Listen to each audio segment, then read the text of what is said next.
नमस्कार दोस्तों, हर्षित द्विवेदी एजुकेशन में आपका स्वागत है। मेरा नाम है विनीत सागर। डेली न्यूज़पेपर एनालिसिस 4 अप्रैल 2023। आज का इंपॉर्टेंट न्यूज़ आर्टिकल्स कौन कौन सा है चेक करते हैं। वैसे दोस्तों एडिटोरियल आर्टिकल्स अभी मैं डिस्कस नहीं कर रहा हूँ, थोड़ी देर बाद हर्षित सर आपके लिए लेके आएंगे। कुछ इंपॉर्टेंट न्यूज़ हम डिस्कस करेंगे। टोटल 7 इंपॉर्टेंट न्यूज़ है दोस्तों। पहला तो देखिए, सूरत कोर्ट ने राहुल गांधी को बेल ग्रांट किया है दोस्तों। उनका सेंटेंस को सस्पेंड किया है, कन्वेंशन को नहीं। कन्वेंशन को सस्पेंड करने के लिए अगला हियरिंग होगा अगले हफ्ते, ठीक है। तो इसके बारे में डिस्कस करेंगे। फिर देखिए, अरुणाचल प्रदेश के आसपास कुछ जगहों का नाम चाइना ने चेंज किया है, ये देखेंगे। फिर देखिए, इलेक्शन कमीशन ने सुप्रीम कोर्ट को बोला है, अगर डिसक्वालिफाइड लॉ मेकर्स को अगला 5 साल के लिए इलेक्शंस में कंटेस्ट करने से बैन करना है, ये हम नहीं डिसाइड कर सकते, सेंट्रल गवर्नमेंट डिसाइड करना होगा, ये डिस्कस करेंगे। फिर देखिए, पीएम स्वनिधि स्कीम के अंडर सेंट्रल गवर्नमेंट ने जो लोन्स प्रोवाइड किया ना, उसमें से केवल 9.3% माइनॉरिटी कम्युनिटीज के लिए दिया है, जबकि माइनॉरिटी कम्युनिटीज में से सबसे ज्यादा स्ट्रीट वेंडर्स है हमारा देश में। इसके बावजूद केवल 9.3% ऑफ लोन्स गवर्नमेंट ने माइनॉरिटी कम्युनिटीज को प्रोवाइड किया। इस तरह गवर्नमेंट डाटा आया हुआ है, इसके बारे में भी डिस्कस करेंगे। फिर देखिए, एसेंशियल ड्रग्स का प्राइसेस 6.73% कम हुआ है अप्रैल 1 से, ये यूनियन मिनिस्टर मनसुख मंडाविया साहब ने बोला है, वो देखेंगे। फिर फिनलैंड में रिसेंटली जनरल इलेक्शंस हुआ था, किसी भी नेशनल पॉलिटिकल पार्टी को क्लियर मेजोरिटी नहीं मिला है, एक कोलिशन गवर्नमेंट आने वाला है। फिर भी एक बात तो तय है दोस्तों, उधर एक राइट विंग गवर्नमेंट आने वाला है, प्रेजेंटली लेफ्ट विंग गवर्नमेंट है, तो उसके बारे में देखेंगे।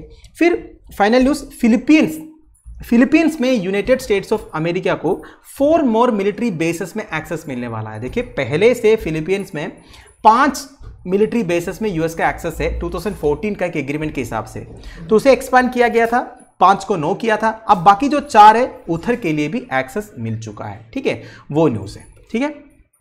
एडिटोरियल आर्टिकल आपके साथ हर्षित सर डिस्कस करेंगे। फिर वर्ड ऑफ द डे देख लेते हैं, रैम्पेज। रैम्पेज का मतलब क्या होता है? Move through a place in A violent and uncontrollable manner. आप समझ गए होंगे दोस्तों। देखिए, sentence, youths went on rampage and rugged a classroom, मतलब कोई वायलेंस होना, प्रोटेस्ट होना, बिल्कुल अनकंट्रोल्ड मैनर में कहीं पे घुसना, उधर वायलेंस क्रिएट करना, ये सबको आप रैम्पेज बोल सकते हैं, ठीक है। तो आगे जाने से पहले लेक्चर पर लाइक का बटन, चैनल को अब तक शेयर एंड सब्सक्राइब नहीं किया हो तो कर लीजिएगा। हमें सपोर्ट करने के लिए आप सुपर थैंक्स का ऑप्शन यूज कर सकते हैं। अगर आपको ये वीडियो इन्फॉर्मेटिव लग रहा है, आपका काम का है, तो आप अपने दोस्तों के साथ इस वीडियो को शेयर कीजिएगा, ग्रुप्स में शेयर कीजिएगा, वीडियो का एंगेजमेंट को बढ़ा दीजिएगा। शुरुआत करते दोस्तों, सबसे पहला news, Surat court grants bail to Rahul, suspends sentence. GS paper 2 judiciary में न्यूज आपको काम आएगा। देखिए, मोदी डिफेमेशन केस में एक नया डेवलपमेंट हुआ है।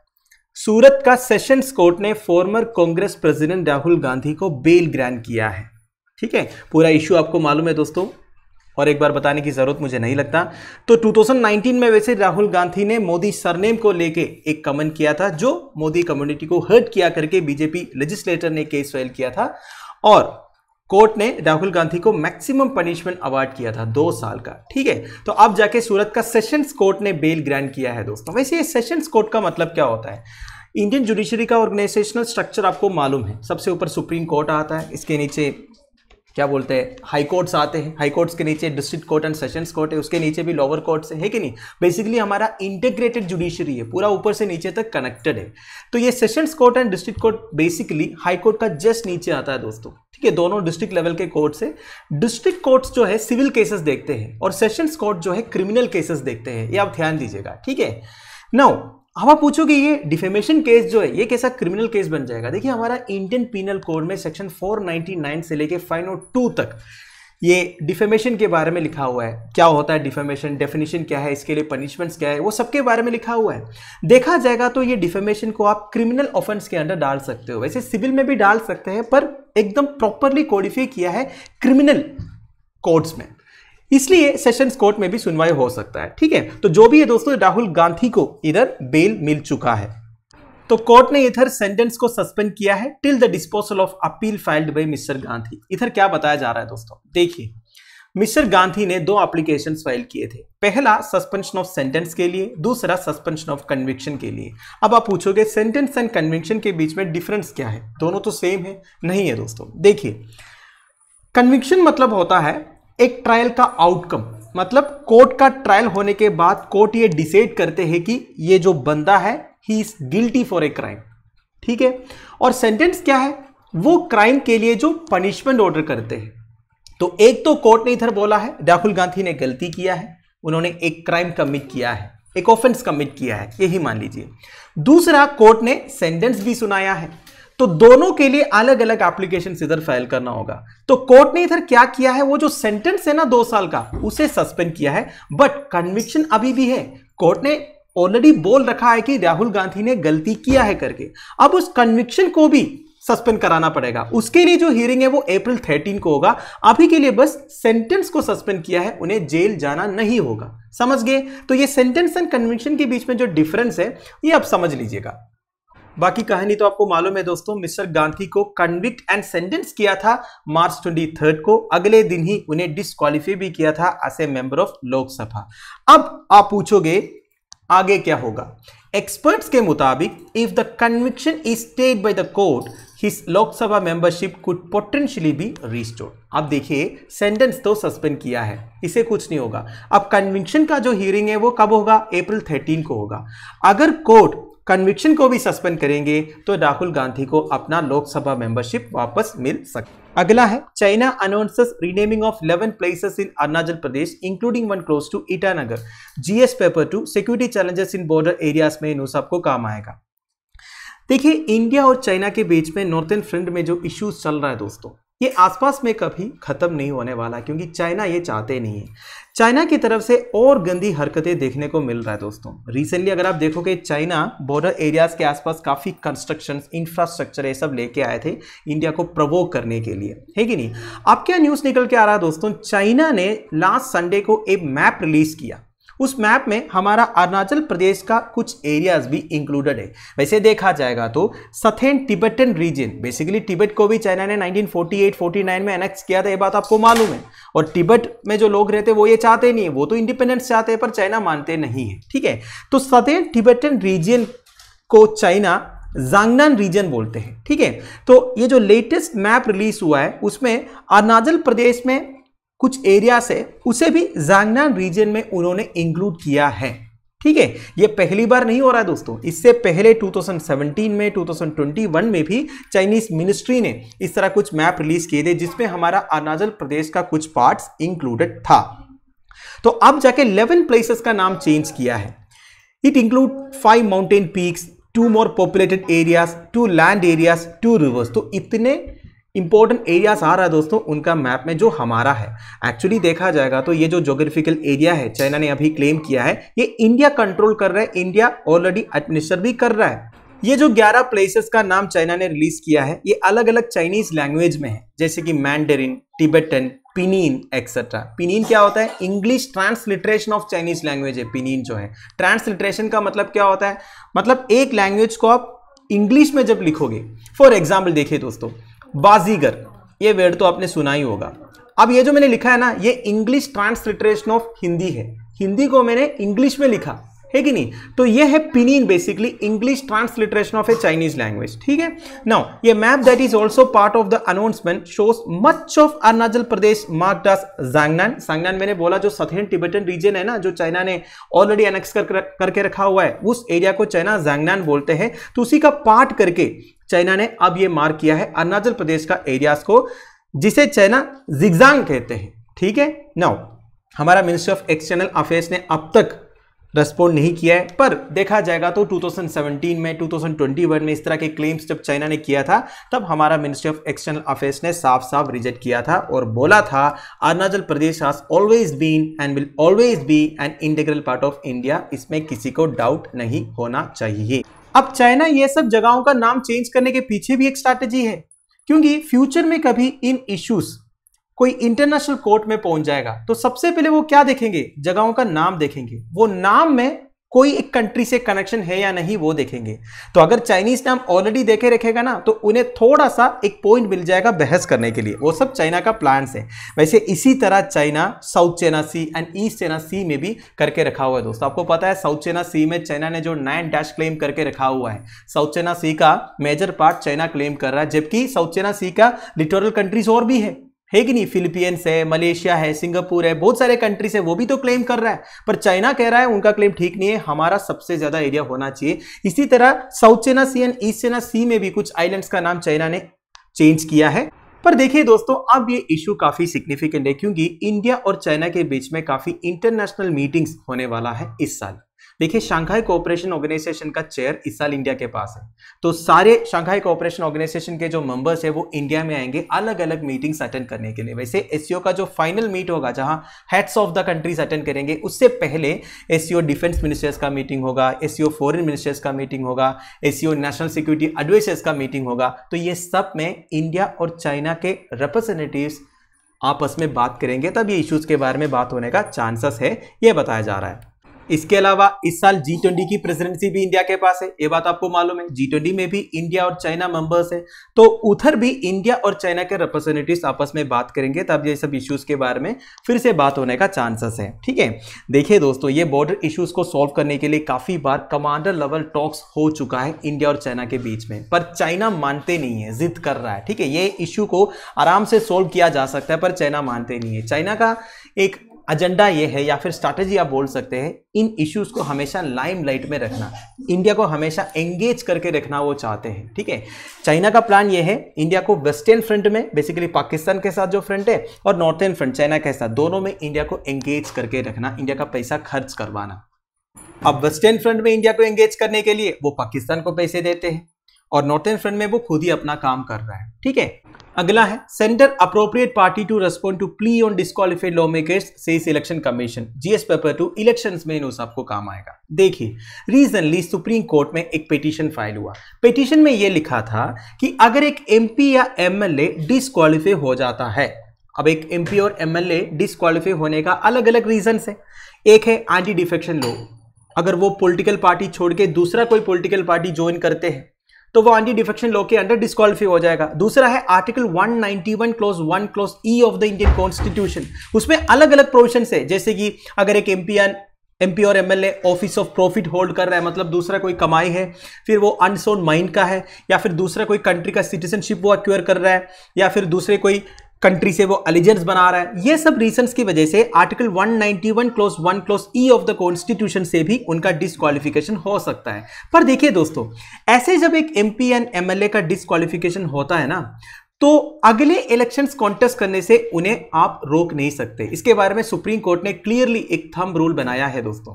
अब चाहे तो उन्हें डिस्क्वालीफाई कर सकता है, पर फ्यूचर इलेक्शंस वो कॉन्टेस्ट कर सकता है, बाद में वो एमएलए, एमपी, मिनिस्टर जो भी है वो बन सकते हैं, उसमें कोई मना नहीं है। तो इसके खिलाफ में अब ये पिटीशन फाइल हुआ था। उनका कहना यह है कि इन सारे रीजंस की वजह से अगर एक एमपी एंड एमएलए डिस्क्वालीफाई हो जाता है, उन्हें कम से कम 5 साल के लिए बार करना चाहिए इलेक्शंस कॉन्टेस्ट कर।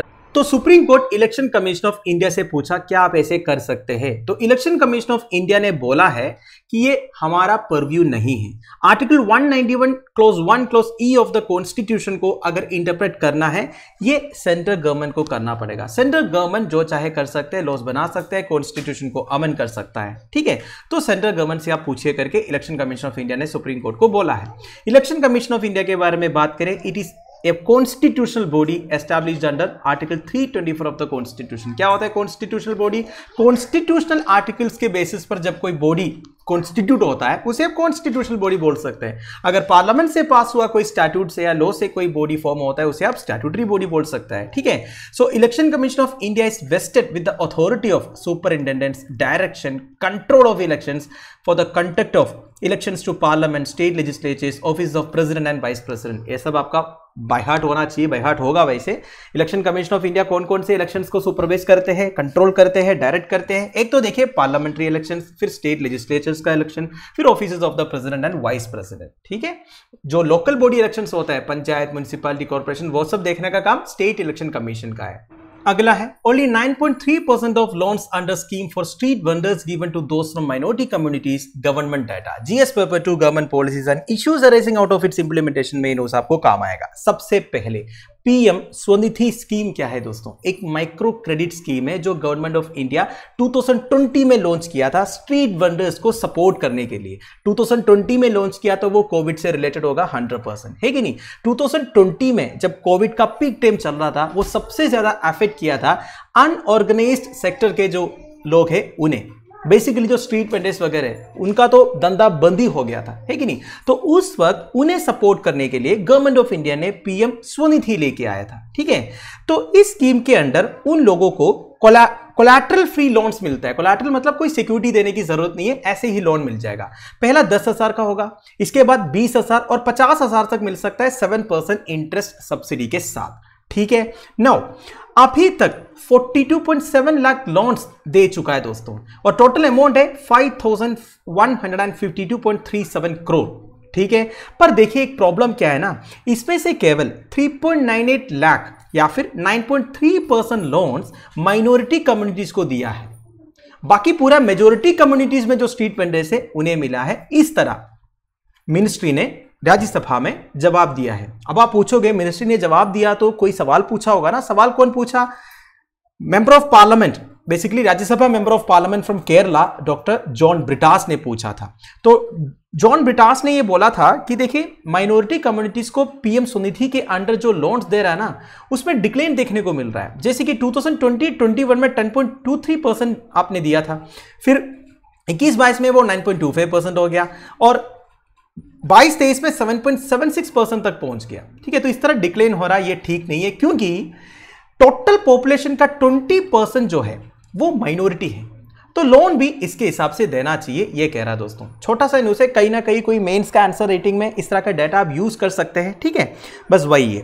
नाउ कुछ डाटा और दिया हुआ है दोस्तों, मिनिस्ट्री ने जो डाटा पब्लिश किया ना उसके हिसाब से सबसे ज्यादा लोन्स डिस्पर्स किया है उत्तर प्रदेश ने। ऑब्वियस सी बात है दोस्तों, उत्तर प्रदेश ही होगा क्योंकि उत्तर प्रदेश में सबसे ज्यादा पॉपुलेशन है। वेराज सिक्किम अभी तक केवल एक ही लोन दिया है दोस्तों। ठीक है, incidentally Uttar Pradesh also give the largest number of loans to होकेस फ्रॉम माइनॉरिटी कम्युनिटीज। देखिए उत्तर प्रदेश ने सबसे ज्यादा लोन भी दिया है और सबसे ज्यादा माइनॉरिटी कम्युनिटीज को लोन भी उत्तर प्रदेश ने दिया है, यह सब बताया जा रहा है। ठीक है, आई होप आपको समझ में आ गया। अगला है price of 651 essential drugs has come down by 6.73% from April 1, Mansukh Mandaviya. GS paper 2 government policies and issues arising out of its implementation में न्यूज़ आपको काम आएगा। क्या बताया जा रहा है दोस्तों, ध्यान से सुनिएगा, काफी इंपॉर्टेंट है।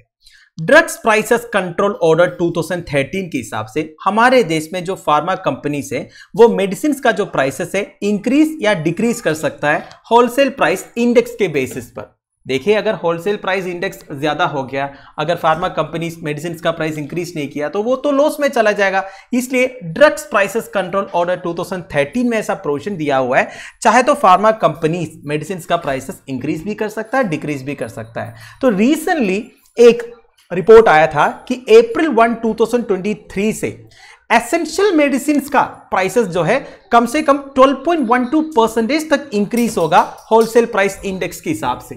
ठीक है, अब ये एसेंशियल मेडिसिन मतलब क्या होता है? देखिए जो मेडिसिन सबसे इंपॉर्टेंट है, सबसे जरूरी होता है, ठीक है, तो ऐसे मेडिसिन को already national pharmaceutical pricing authority ने national list of essential medicine के अंडर लिस्ट किया हुआ है। इस लिस्ट में ऑलरेडी 870 से ज्यादा शेड्यूल्ड ड्रग्स है दोस्तों।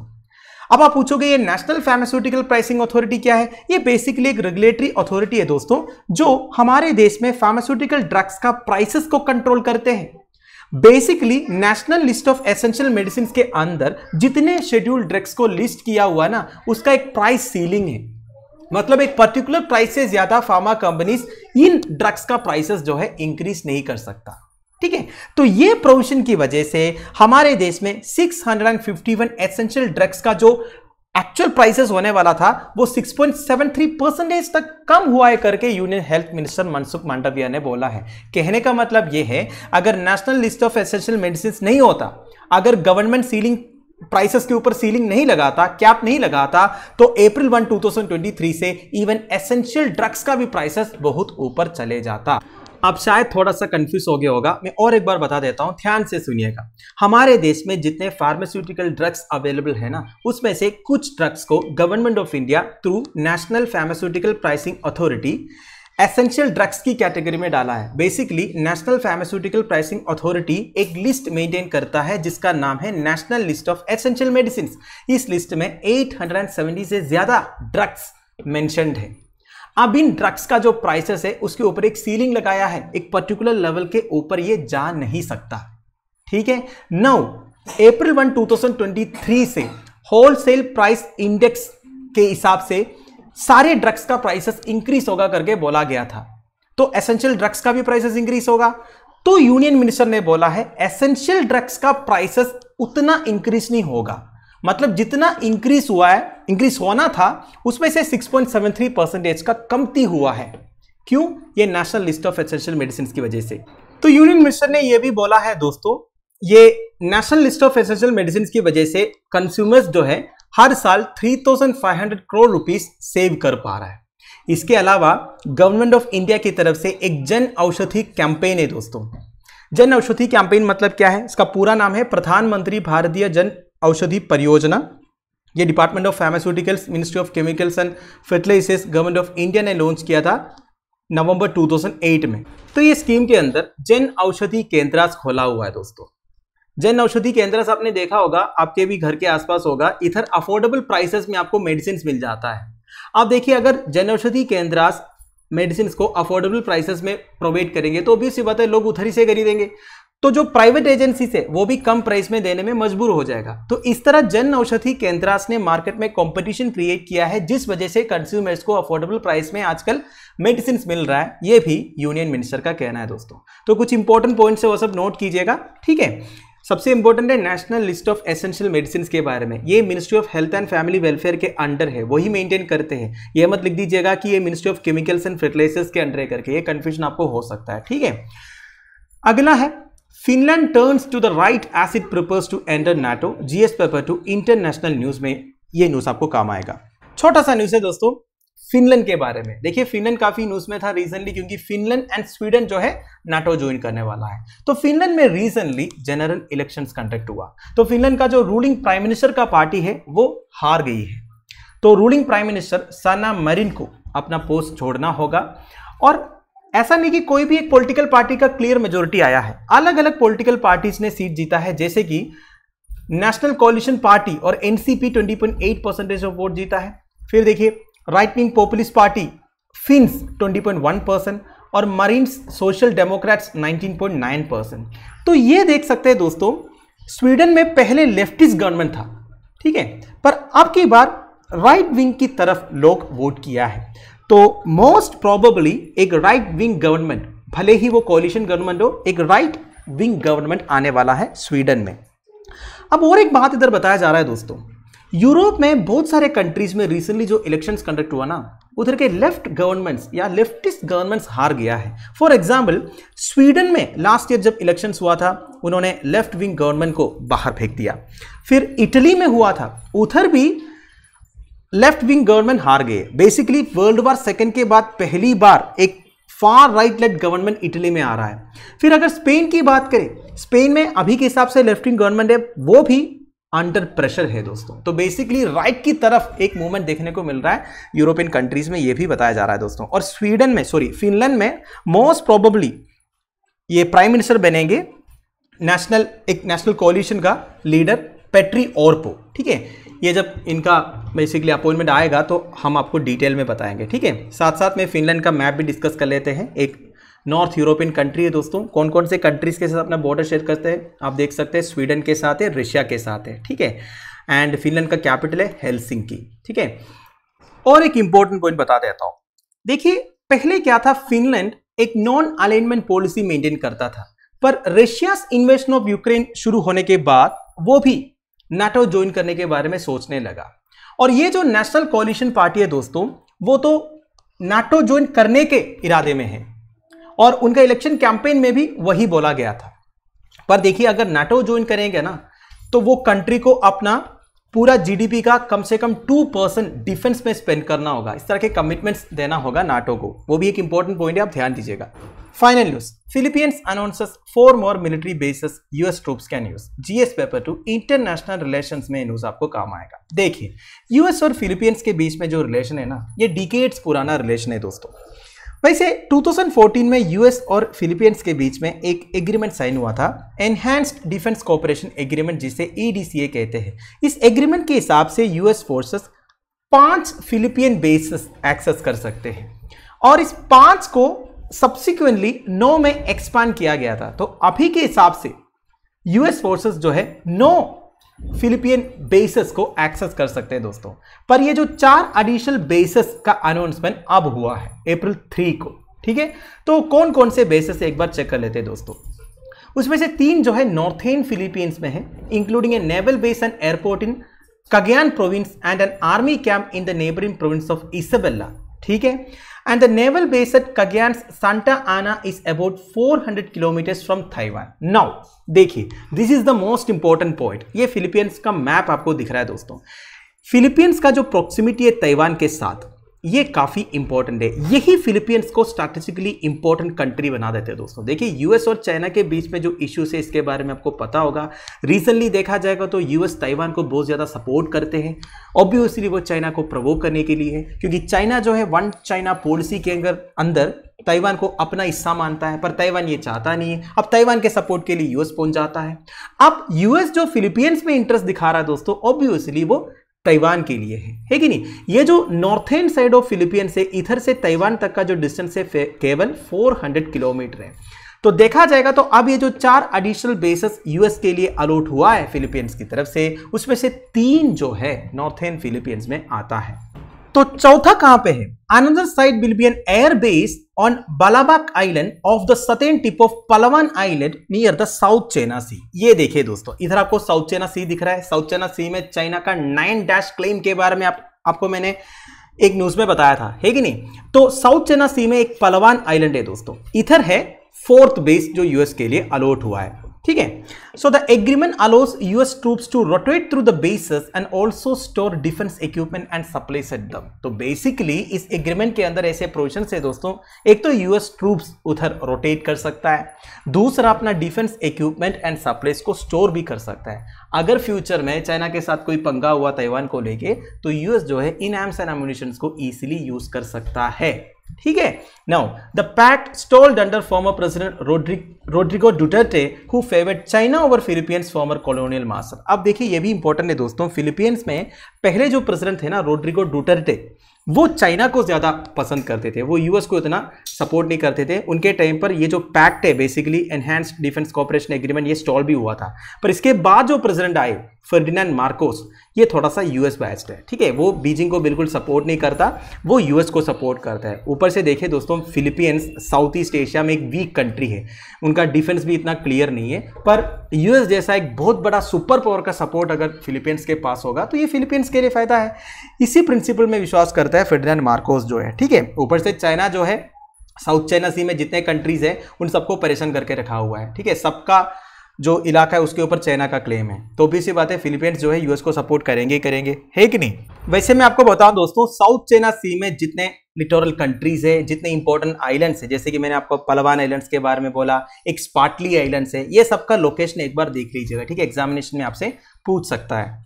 तो दोस्तों दैट्स इट। आई होप आपको वीडियो इन्फॉर्मेटिव लगा होगा। लेक्चर की पीडीएफ एज यूजुअल आपको टेलीग्राम चैनल में मिल जाएगा, जिसका लिंक नीचे डिस्क्रिप्शन बॉक्स में प्रोवाइडेड है। Thank you for watching, bye bye, have a nice day.